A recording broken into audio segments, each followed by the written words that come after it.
আসসালামু আলাইকুম বন্ধুরা, আমি কাশেম। আপনারা দেখতেছেন আমার ইউটিউব এবং ফেসবুক চ্যানেল কাসেম ভাই ব্লগ।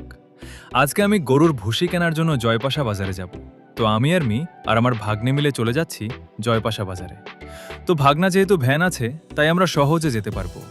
দেখতে দেখতে বাজারে চলে এসেছি। বাজারে এসে দেখি যে দোকান থেকে আমরা গরুর ভুসি কিনবো সেটা এখন বন্ধ।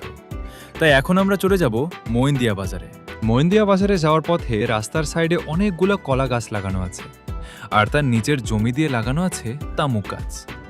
আমি যতদূর জানি এটা দিয়ে জর্দা বানানো হয়। আর আমাদের বাজারে যেহেতু মুরগির দাম বেশি, তাই আমরা এইখান থেকে মুরগি নেই, কারণ এটা হলো একটা মুরগির খামার। তাই এখান থেকে অল্প দামেই মুরগি পাওয়া যায়।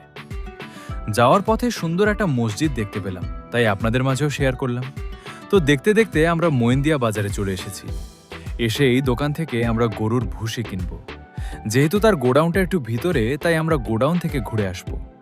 এটা হলো গোডাউন। গরুর ভুসি কিনে সোজা চলে এসেছি বাড়িতে। বাড়িতে এসে সুজা গোয়াল ঘরে ঢুকে গরুর খের কাটতে হবে, তাই আমরা খের নামিয়ে নিব। তারপর আমি খের কাটা শুরু করব। খের কাটা হয়ে গেলে গরুকে খাবার দিতে হবে। তো বন্ধুরা, এই ছিল আজকের ভিডিও এই পর্যন্তই। ভিডিও ভালো লাগলে লাইক, কমেন্ট, শেয়ার করবেন আর সাবস্ক্রাইব করবেন কাশেম ভাই ব্লগ। আল্লাহ হাফেজ।